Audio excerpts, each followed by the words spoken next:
Amen. Good morning. I am very excited that VBS is here. I'm excited about Jonah. It's a simple story that we often just shuttle off on the kids, but I think that, honestly, for us to get the most out of it, you might have to be an adult to get the most out of the book. So, spoiler alert, the book of Jonah, the main character, his name means dove, literally. So, dove, son of Amittai, which is truth or faithfulness. Spoiler alert, he is not the most lovable character in the Bible. He is not the most faithful character in the Bible. He's kind of terrible, really. So I really want us to get the big picture in our mind and then actually start at the end first. So most people are familiar with the story. We have this prophet Jonah. He's a religious man given a commission to go give a word of judgment on the nation of Nineveh. But he decides to run in the opposite direction from his God. And he brings ruin on himself there and all these other people as they throw their livelihood overboard. But God shows them this severe mercy in the rock bottom, literally the belly of the beast.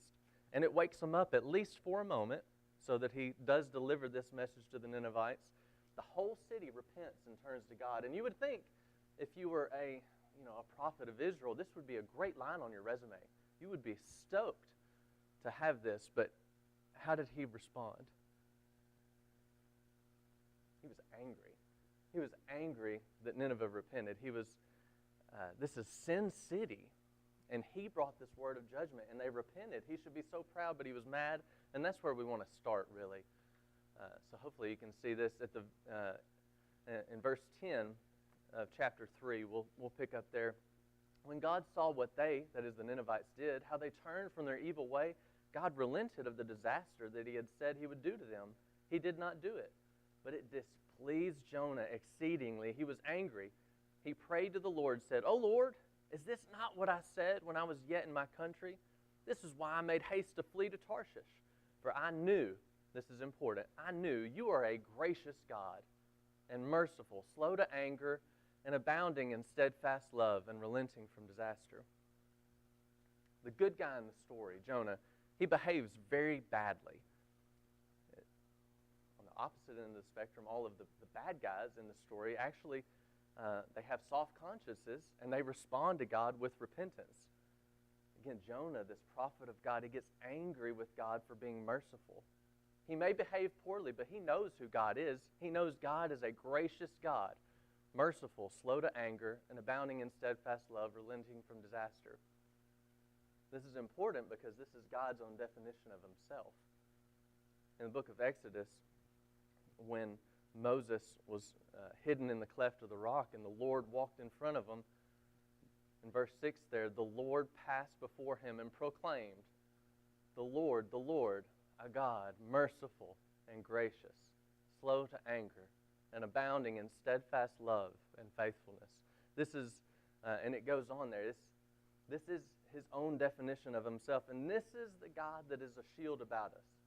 He's a shield about you and I, even when we're running in the opposite direction of God, even when we're in the belly of the beast, even when we're fulfilling our duty, albeit grudgingly, and even when we think we know better than God.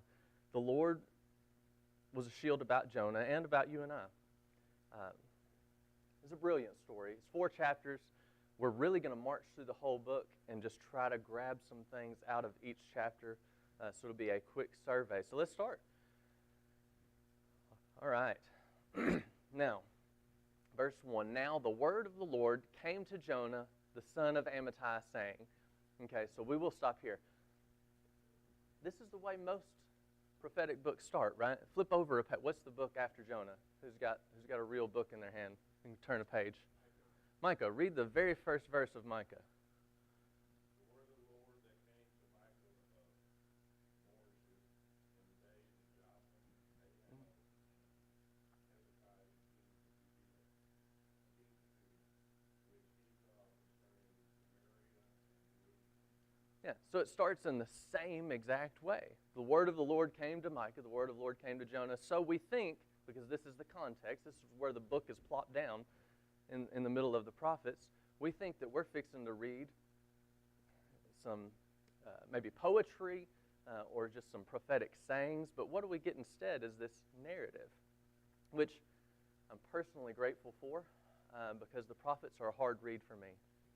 They just are. They're difficult for me to get a lot of times. But this is the context of the book. I think it is important for us and helpful for us to kind of understand the way most prophets work, since it is the context.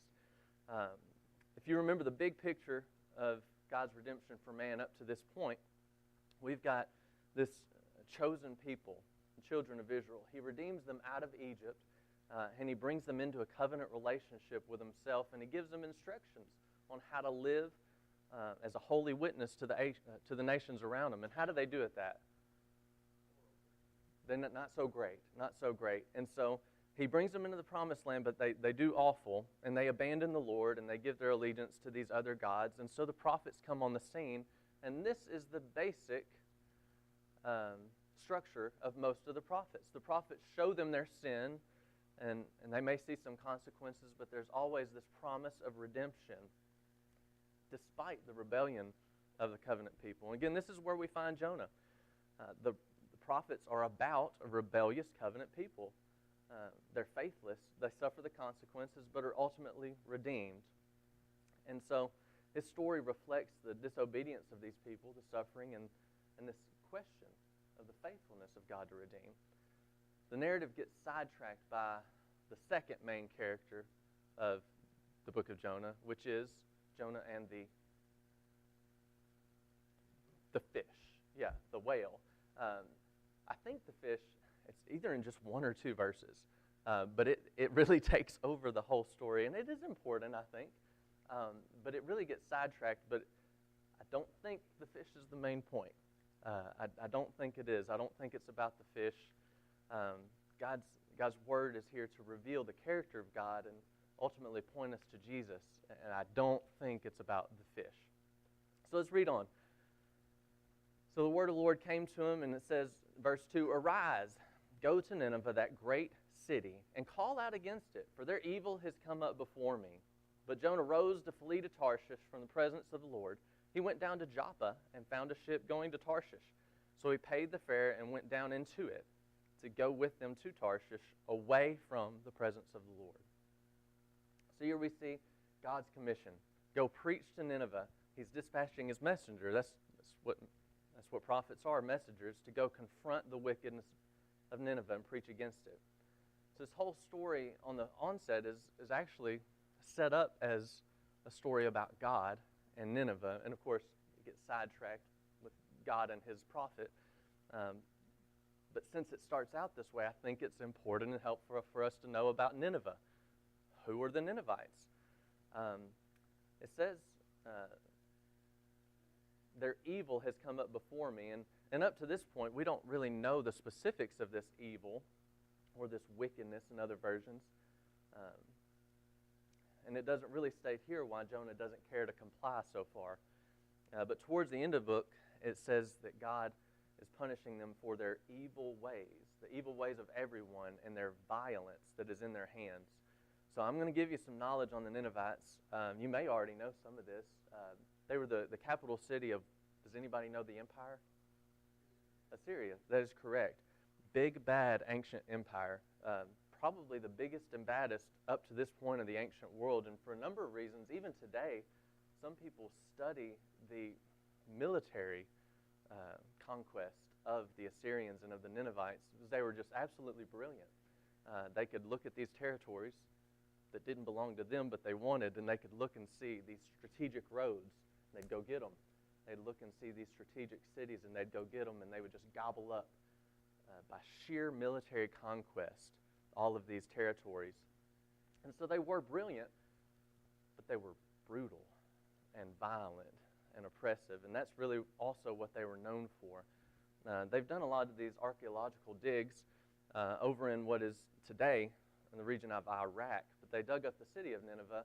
As best I can understand, they found these city walls. It's about 7 miles around, and they found these ancient ruins of the royal complexes, so where the king would live. And on all of the walls, the kings would commission sculptors and painters and things like that, and they would cover the walls in these paintings, and most of them were about the military exploits of the kings of Assyria and of the Ninevites. So these pictures often depicted what the soldiers would do to those captured, and by today's standards, they aren't really all that graphic, but by the standards of that day, they probably were, and it definitely shows the reality of their brutality. So here's the bronze segment of some gates there. An Assyrian is depicted, he's surrounded by limbs, hands and feet scattered all around this live captive. Another captive is impaled on the pole, and if you do that just properly, if you ram that just properly, they will live on that pole for days. This is the brutality of the Ninevites and the Assyrians. Here's a sketch of relief showing Assyrians ripping off the ears and tongues of prisoners.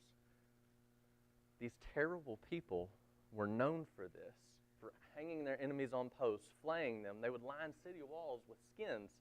They burned their enemies. If you were lucky, you would be beheaded. This was Nineveh. They were brilliant and brutal. So God's not being a jerk, right? He is confronting some of the most wicked people and wicked actions and violence that the world has seen at this point. So this should also help us understand the deep emotion that may come into an Israelite's mind when they heard about the Ninevites. The idea of sending a prophet to confront this injustice and oppression of Nineveh, I do wonder how an early Israelite reader would read this first few sentences. They'd be reading this, arise, go to Nineveh, call out against it. They say, yeah, Jonah, go get them. Let them fry. Go get them. Because Jews don't really care for Gentiles all that much anyway, right? But Jonah knew who God was. Jonah might have felt the same way. Yeah, let's let them fry. But Jonah knows God is a merciful God. He knows he's full of compassion. He relents from judgment. And so he has this picture in his mind of how his prophetic career is going to go. We see in 2 Kings 14 about Jonah. He prophesied that the borders of Israel would be restored from Hamath in Syria down to the Dead Sea. That was supposed to be his trajectory right there as a prophet for the chosen people, not this prophet for the heathens. No, Jews don't care for Gentiles that much. So if Jonah went down there and successfully turned an entire pagan city to the Lord, he would forever maybe be considered persona non grata, right? People are not going to care for him all that much. You may think, Alan, that's a stretch. You're really making a lot of assumptions, but how did the Jews act in Acts 22 when Paul was speaking to his people? Acts 22, verse 22, up to this word they listened to him. What word was that? Gentiles. Up to this word they listened to him. Jews didn't care for Gentiles all that much, particularly the brutal, violent type. So Jonah could not have failed to be aware of these things. So Jonah flees to Tarshish. He gets on a boat there in Joppa. He goes down into it. And so Tarshish, here's the important thing to know about Tarshish. It's the only thing I know about it is literally the opposite direction. God said, you go here. Jonah said, I'm going to go here. I think that's all we need to know for here. He was fleeing from the presence of the Lord the best way he knew how. Still in verse 3. All right, so we will cover a lot more ground here. So let's set the scene, though. You're at this little port. If you've done any traveling, maybe gone through customs, immigration, you kind of picture this in your head. You're giving them all your papers and things. They're saying, okay, business or pleasure? Well, I don't know about that. Well, what's the reason for your trip? Well, I'm fleeing from my God, Yahweh. He's the creator of the heavens and the sea. And I'm going to run from him on a boat. So let's pick up in verse 4. But the Lord hurled a great wind upon the sea. There was a mighty tempest on the sea, so that the ship threatened to break up. Then the mariners were afraid, and each cried out to his God. And they hurled the cargo that was in the ship into the sea to lighten it for them. But Jonah had gone down into the inner part of the ship and had lain down and was fast asleep. So the captain came and said to him, "What do you mean, you sleeper? Arise, call out to your God. Perhaps the God will give a thought to us that we may not perish." But the Lord hurled a great wind on the sea, and there was a mighty tempest on the sea. Oh, I didn't push the button. There we go. Verse 7. Then they said to one another, "Come, let us cast lots, that we may know on whose account this evil has come upon us." So they cast lots, and the lot fell on Jonah. And then they said to him, "Tell us on whose account this evil has come upon us. What's your occupation? Where do you come from? What's your country? And of what people are you?" And he said to them, "I'm a Hebrew, and I fear the Lord, the God of heaven, who made the sea and the dry land." And the men were exceedingly, that's just rich, by the way. It is just rich. I worship the Lord. I fear him. He created these. Did you know that he created the seas?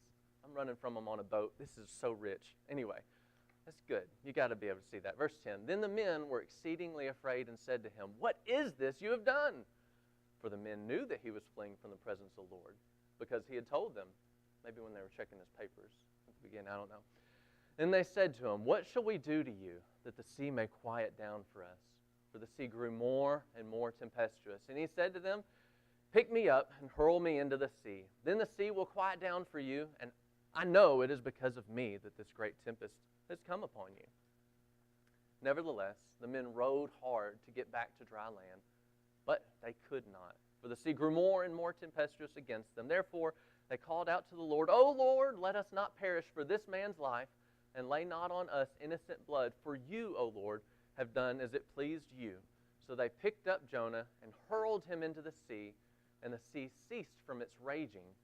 And the men feared the Lord exceedingly, and they offered a sacrifice to the Lord and made vows.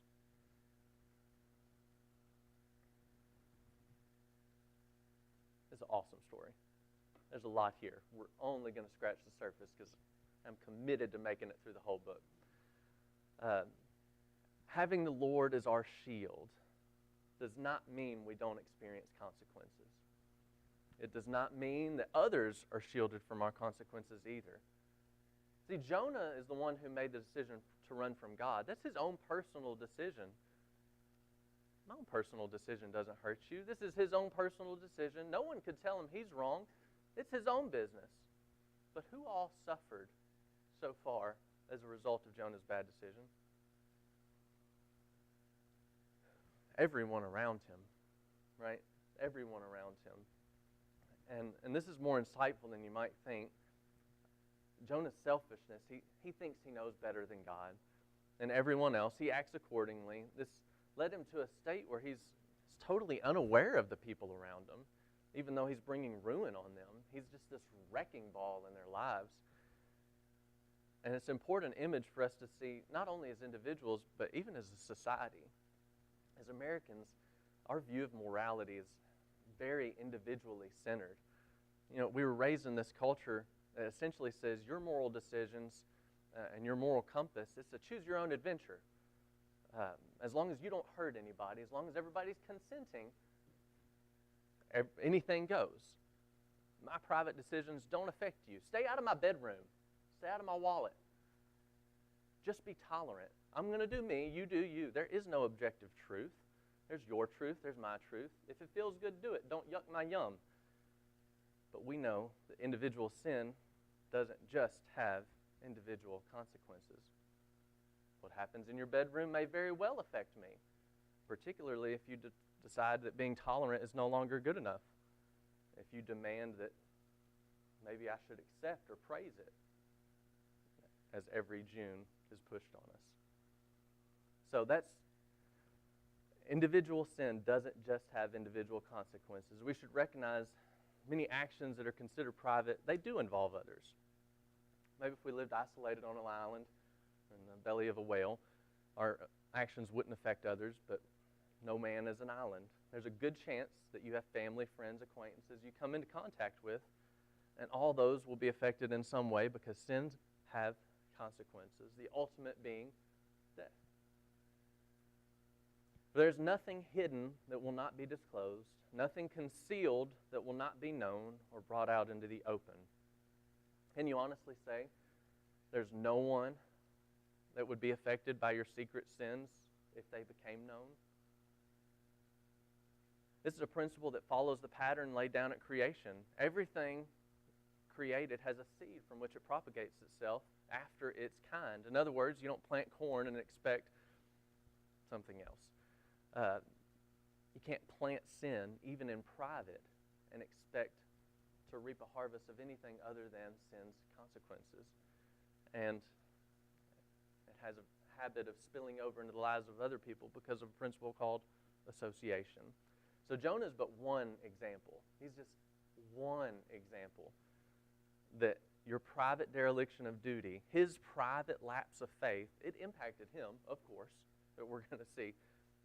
But it's the same with you and I in our homes, in our church family here, and even in society at large. But God doesn't abandon them. He runs in the opposite direction of God.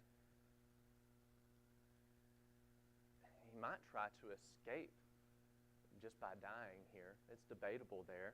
Maybe he's just trying to get out of it further. He knows if they throw him in the ocean, maybe he's a goner and he still won't have to go to Nineveh. But God doesn't abandon Jonah. He was a shield. The Lord appointed a great fish to swallow up Jonah. And Jonah was in the belly of the fish 3 days and 3 nights. So with the end of chapter 1, Jonah is now in the belly of this great fish. Having run from God, he's literally at his lowest point. He's going to pray this prayer, and we'll try to grasp a few things from this prayer. Let's read chapter 2. Then Jonah prayed to the Lord his God from the belly of the fish, saying, I called out to the Lord out of my distress, and he answered me. Out of the belly of Sheol I cried, and you heard my voice. For you cast me into the deep, into the heart of the seas, and the flood surrounded me. All your waves and your billows passed over me. Then I said, I'm driven away from your sight, yet I shall look again upon your holy temple. The waters closed in over me to take my life. The deep surrounded me. Weeds were wrapped around my head.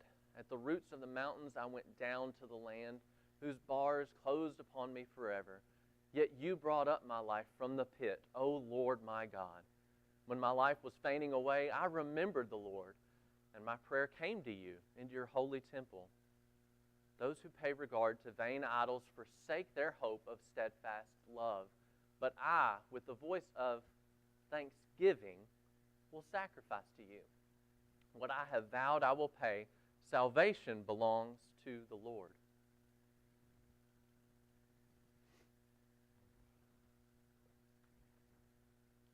I can remember when the girls were younger, we'd go for walks.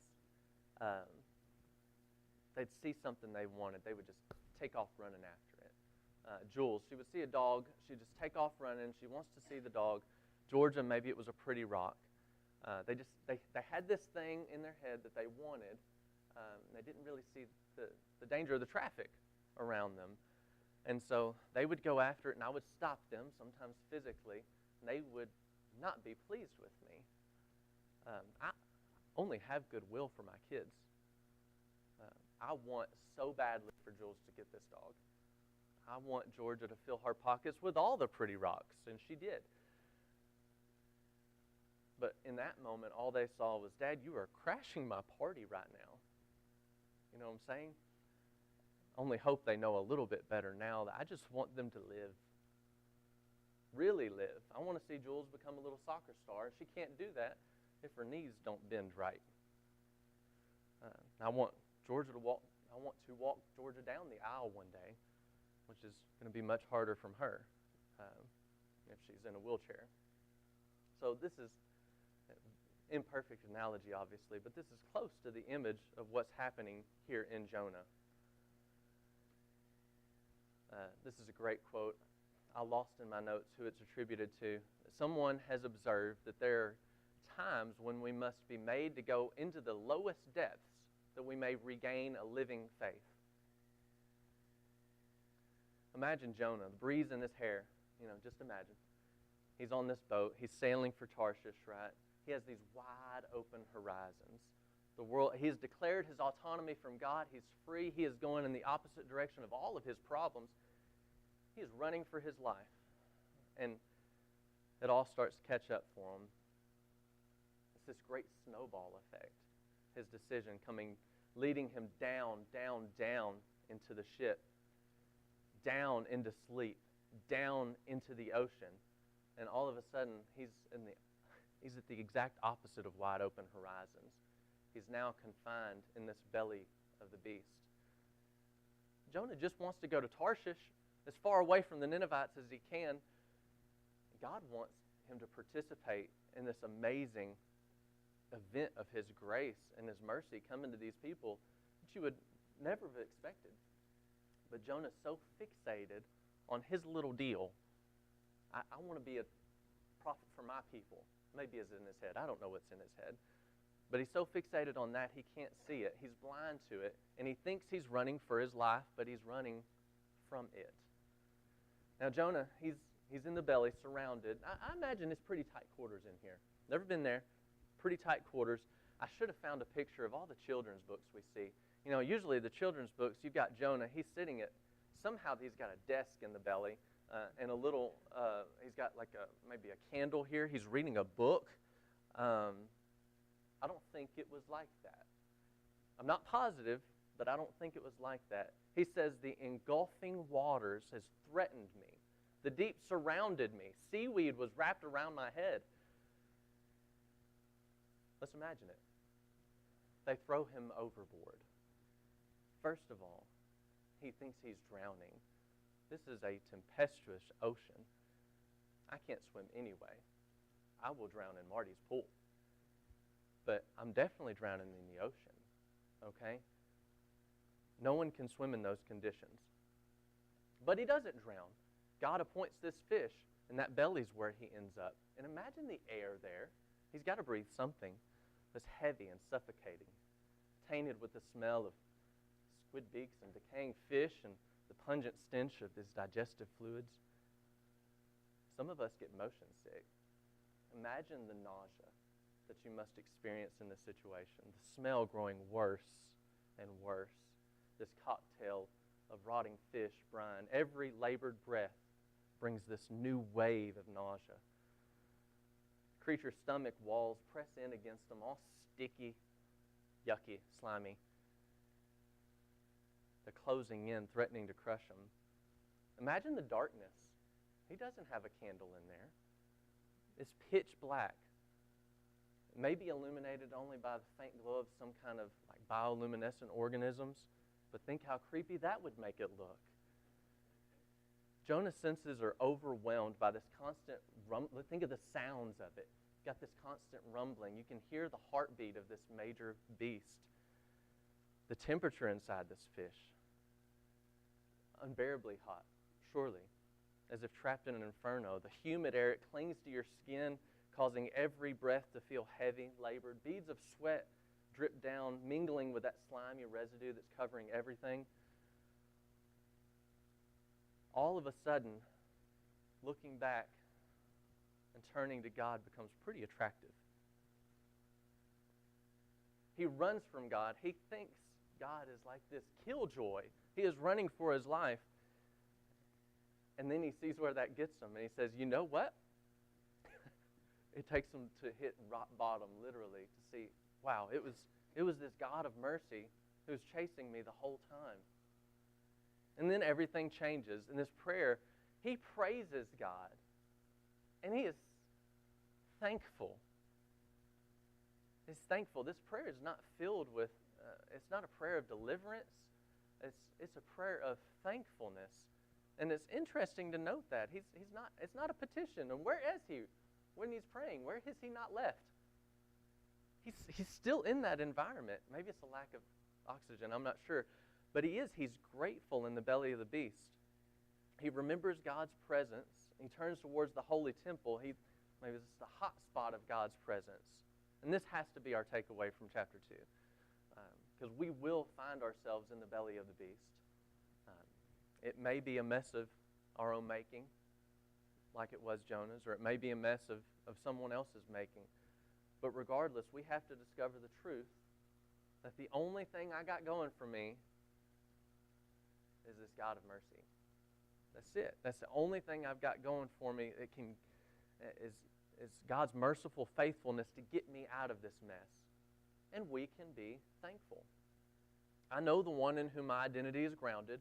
I know regardless of what happens, my life is in His hands. So there you go. I can be thankful. You end up with a story like Acts 16. You have Paul and Silas. They're in prison because they've been talking to people about Jesus too much, so they throw them in prison. And they're probably chained to the floor. It's the middle of the night. And what are they doing? They're singing. They're thankful. They have these songs of praise and thankfulness, even though they could get executed, I suppose. And maybe there's a lack of oxygen in the jail cell too. I'm not sure. But I think it's because they knew who held them in their hand.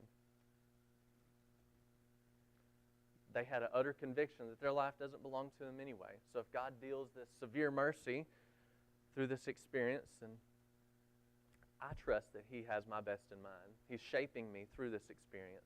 So they end up in a place of worship. So having experienced this severe mercy, and perhaps having learned a little bit of a lesson, we read on. And the Lord spoke to the fish, and it vomited Jonah out upon the dry land. Interesting. This is the only positive use of the word vomit in the entire Bible, I think. This is a good thing, though. Jonah's especially grateful for this particular use of vomit. So anyway, verse 1, chapter 3. The word of the Lord came to Jonah the second time, saying, Arise, go to Nineveh, that great city, and call out against it the message that I tell you. So Jonah arose and went to Nineveh according to the word of the Lord. Now Nineveh was an exceedingly great city, 3 days' journey in breadth. Jonah began to go into the city, going a day's journey, and he called out, Yet 40 days, and Nineveh shall be overthrown. And the people of Nineveh believed God. They called for a fast and put on sackcloth, from the greatest of them to the least of them. The word reached the king of Nineveh, and he arose from his throne. He removed his robe, covered himself with sackcloth, and sat in ashes. And he issued a proclamation and published through Nineveh, By the decree of the king and his nobles, let neither man nor beast, herd nor flock taste anything. Let them not feed or drink water, but let man and beast be covered with sackcloth. Let them call out mightily to God. Let everyone turn from his evil way and from the violence that is in his hands. Who knows? God may turn and relent and turn from His fierce anger so that we may not perish. There's so much good stuff here.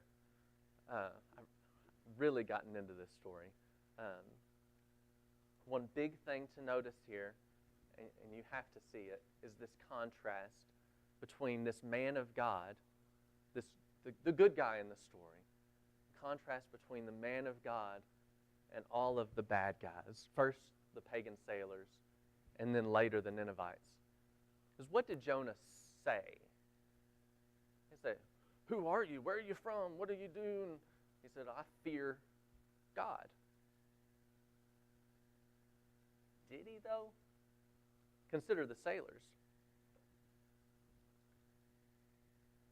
Then the men feared the Lord exceedingly, and they offered a sacrifice to the Lord and made vows. It's a pretty heavy contrast between the other guy who said he fears the Lord. These pagan sailors, they offer sacrifices to the Lord, and I'd never considered this. This is pretty astounding. To do a sacrifice, you need a pretty big fire. Let's say you got a couple of goats. You're going to do that on the boat that you're on, this wooden structure. No, you'll probably, I think it's implied here, they get back to land, they find a suitable place, and everything is dedicated to the Lord, and they offer sacrifices. It wasn't they throw him overboard and the seas calm and maybe they kind of forget about the whole thing after. No, they stick with this. They sail to land, and they become followers of the Lord. They feared the Lord exceedingly. And so, side note, this is great news because something has happened inside these sailors despite the very imperfect work, very hypocritical behavior of God's messenger in the story. So God is still capable of bringing people to himself without us. He doesn't need you. He doesn't need me. But that doesn't give us license to behave like Jonah, right? I think that would be the opposite of the thing you should get from the story. That would be the worst thing you could get. Somehow American Christianity writ large really has fostered this system. Maybe we call it the grace card. You're covered with a grace card for that thing that happens after you die. So whatever, try to keep your nose clean, but you can always play that grace card. Do whatever you want on the weekend. You can come to church on Sunday, and you got the grace card. And so you end up with this whole culture filled with people kind of like Jonah. They can tell you all kinds of things. I fear the Lord. Hey, do you know that God made the heavens? Hey, do you know my God, he made the seas? You know? But there's this deep contradiction between what you're saying and what you're actually living and the choices that are made. And everyone can see it but you. It's obvious to everyone. So that was the sailors. Think about the Ninevites. I think Jonah would say, I believe God. That's what the Ninevites said. How did they behave, though? People of Nineveh believed God. They called for a fast and put on sackcloth from the greatest of them to the least of them. They have a fast. They put on sackcloth and so on. They are super earnest before God. And what's that described as? Belief. That's belief. So we've had this conversation many times, but in our world, we think of belief as this mental activity. It's something that happens inside your brain. The sky is blue. I believe that. Beatles are the best band ever. Yep, I believe that. Something up here. It's a mental activity. So we take that and try to superimpose that onto the Bible, and I think the Scriptures are trying to tell us here, hey, that's wrong. That's wrong. The Ninevites thought they were totally fine. They thought they were totally fine doing the fertility cult worship thing. They thought they were totally fine with their cruelty and their violence. And then they learned, they had this message, and they learned that they were not totally fine. And they believed God. And repented. They did stuff. Again, we have this culture in which, do you believe Jesus? Yep, believe him. Totally. Check. Died and rose for me. Yep. I said a magic prayer. Double check. You do that thing, you're good. Totally. But it creates this situation where maybe you've checked that box, but there may not be a shred of evidence in your life at all that you care about the Lord. And part of being a Christian is realizing, whoa, these areas in my life that I thought were totally fine, I thought I was totally fine doing these things. I'm not totally fine doing those things. I have to believe, and then I'll change. So there's all kinds of people who believe they're Christians because they've had some sort of mental exercise. They believe, but there may not be a shred of evidence in their life. And the Scriptures do. They come alongside us, sometimes gently, sometimes not so gently. And they just say, if there's no evidence, then you probably just don't believe. You probably don't fear. I think that's pretty helpful for us. And hopefully we can have that conversation with our neighbors. I don't think it's being hateful. I think it's actually pretty helpful for us. No one's doing anybody any favors by letting you think you're a Christian if you're not, you know? And we should be grateful that we're even in that conversation with them. The truth is we have a shield about us. A gracious God, merciful, slow to anger, abounding in steadfast love, relenting from disaster. All right. When God saw what they did, how they turned from their evil way, God relented of the disaster that he said he would do to them, and he did not do it. Translated elsewhere, it says, and God saw their works. It is most significant that the sparing of Nineveh was altogether contingent on works. on these good works. They did not earn, though, they did not earn this reprieve from punishment. No, that was still grace. But these works were required. It was not until the repentance of Nineveh was manifested through works that their salvation was effected by God. And that's a plain doctrine of the Old and the New Testament. As we read earlier, verse 1, chapter 4, it displeased Jonah exceedingly, and he was angry. And he prayed to the Lord and said, O Lord, is not this what I said when I was yet in my country? That's why I made haste to flee to Tarshish, for I knew that you're a gracious God and merciful, slow to anger, and abounding in steadfast love, and relenting from disaster. Therefore now, O Lord, please take my life from me, for it is better to me to die than live. And the Lord said, do you do well to be angry? Jonah went out of the city and sat to the east of the city and made a booth for himself there. He sat under it in the shade till he should see what would become of the city. Now the Lord God appointed a plant and made it come up over Jonah, that it might be a shade over his head, to save him from discomfort. So Jonah was exceedingly glad because of the plant. But when dawn came up the next day, God appointed a worm that attacked the plant so that it withered. When the sun rose, God appointed a scorching east wind, and the sun beat down on the head of Jonah so that he was faint. And he asked that he might die, and said, it is better for me to die than to live. But God said to Jonah, do you do well to be angry for the plant? And he said, yes, I do well to be angry, angry enough to die. And the Lord said, you pity the plant for which you did not labor, nor did you make it grow, which came into being in a night and perished in a night. Should not I pity Nineveh, that great city, in which there are more than 120,000 persons who do not know their right hand from their left, and also much cattle? For the first time in the whole story, Jonah is happy. He cares about something other than himself. Do you see this? Granted, it's something that helped him. It gave him some comfort. But this is the first time a corner of his heart cares for something else. And God's gracious and accommodating. We can see it. It's as if God says, okay, you've got a soft spot in your heart for this little plant. This little plant. Now let's grant you some legitimacy of this strong feeling that you have for the plant. This emotional attachment. You're quite ridiculous right now, Jonah, but I'm going to give you that. It's a good thing that you should be concerned about something other than yourself. Good for you, Jonah.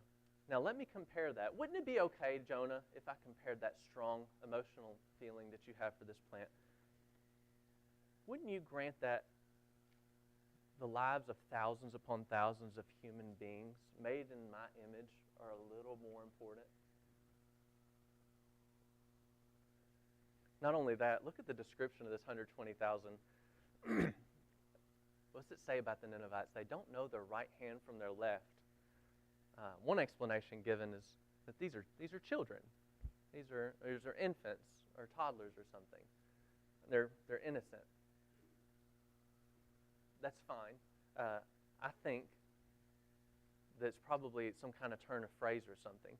If it includes adults, it obviously can't mean that they don't know right from wrong at all, because God is delivering a judgment to them. They should have known better, right? And they're repenting. So it can't mean that. I think it means they're just dumb sheep, right? Isn't that the way we're normally described in the Bible? We're just dumb sheep. Jonah clearly thinks the Ninevites are the worst, wretched sinners on the planet. But of course, who's the most hard-hearted person in the story? Jonah. And God's just gently saying, Jonah, don't you see? You're a part of the covenant people, and that's cool. But that doesn't for a second excuse you from a real faith and real fear. You're just as broken, lost, and misguided as they are. Don't you see? Shouldn't I be concerned about them and their cows? I'll leave it there with the cows. Thank you for your kind attention. Appreciate it very much.